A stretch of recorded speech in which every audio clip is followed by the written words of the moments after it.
Bien-aimés dans le Seigneur, bonjour. Me voici encore une fois devant vous. Aujourd'hui, je voulais partager mon point de vue sur la violence à l'égard des femmes. D'abord, nous sommes africains. Chez nous, le Bantou, la femme a une valeur considérable dans la société. Elle représente une couronne sacrée. Raison pour laquelle, surtout à l'époque, avant d'épouser une femme, on exigeait d'abord deux conditions indispensables. La première, c'était la dot pour honorer la femme et la deuxième, c'était la protection des femmes. Certaines tribus demandaient même à l'homme de grimper au sommet d'un palmier pour voir si vous êtes en mesure de protéger la femme. Si nous voyons dans la Bible, notre Seigneur Jésus-Christ a honoré la femme et à la fin, il a parlé aussi de la protection des femmes. Si nous lisons le livre de Jean, chapitre 2, verset 1er au 12e verset, l'histoire que nous connaissons bien, les noces de Cana en Galilée.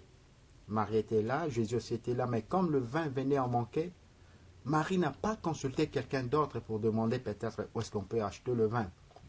Mais elle a fait appel à son fils. Mon fils, ils n'ont pas de vin. Et Jésus a répondu, femme, qu'y a-t-il entre toi et moi? Mon heure n'est pas encore venue. Bien que le moment n'était pas encore là, mais Christ, pour honorer sa mère, il a changé de l'eau en vin. Jésus nous montre par ce premier miracle la générosité de Dieu. Si nous allons encore un peu plus loin, toujours dans le livre de Jean, chapitre 19, versets 25 à 27, Christ a parlé de la protection des femmes.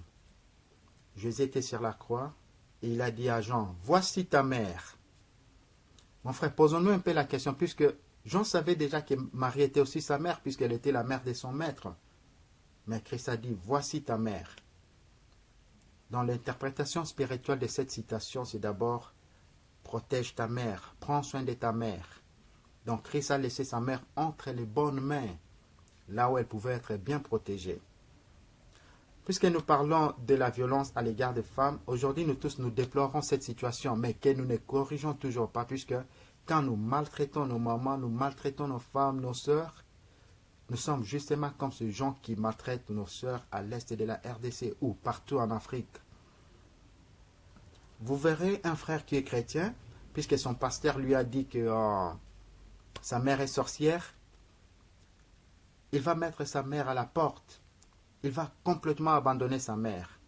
Mais mon frère, écoutez, qui est votre modèle? C'est Jésus-Christ qui est votre modèle ou bien c'est le pasteur qui est votre modèle? Puisque Jésus nous a montré comment honorer la femme et comment protéger la femme.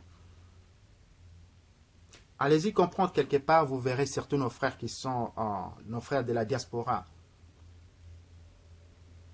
Quand il va se rendre au pays, il est déjà atteint par une maladie sexuellement transmissible, mais il va fiancer 4-5 filles. Juste pour les contaminer, ça c'est purement une violence dirigée contre la femme. Et parmi nous les hommes, il y a de ces hommes qui ne donnent aucune considération aux femmes. Ils s'adressent à une femme comme s'ils s'adressaient à une petite fille de 5 ans. Ils rejettent toujours l'opinion de la femme. Il peut même gifler sa femme en présence de ses enfants ou bien en public. Ne savez-vous pas que cela peut avoir des effets sur les enfants?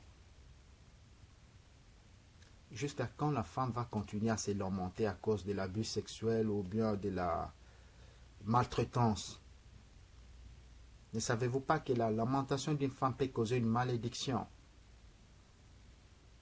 Retenons une chose, la femme a des qualités et des capacités qui peuvent changer même la vie d'un homme. Toi qui étais peut-être alcoolique, grâce à ta femme ou grâce à ses prières aujourd'hui, tu es devenu un homme responsable. La femme peut éduquer toute une nation. Prenons l'exemple de Maman Moulou, l'épouse de Papa Simon Kimbangu. Quand Papa Simon Kimbangu est parti à Lubumbashi, là où il fera 30 ans de prison pour la libération de l'homme noir, c'est son épouse qui a pris relève. Elle a dirigé le mouvement de veille kimbanguiste pendant plus de 30 ans. Un mouvement qui opérait dans la clandestinité. Et aujourd'hui, elle est modèle pour beaucoup de femmes. Revenons à nos valeurs. Défendons nos valeurs. Chez nous, les Bantous, on honorait la femme et on protégeait la femme. Dans la Bible, le Seigneur Jésus-Christ nous a montré aussi comment honorer la femme et comment protéger la femme. Arrêtons donc tout type de violence dirigée contre la femme, que ce soit sexuelle, morale ou physique. Dieu a placé cette femme à tes côtés pour la protéger.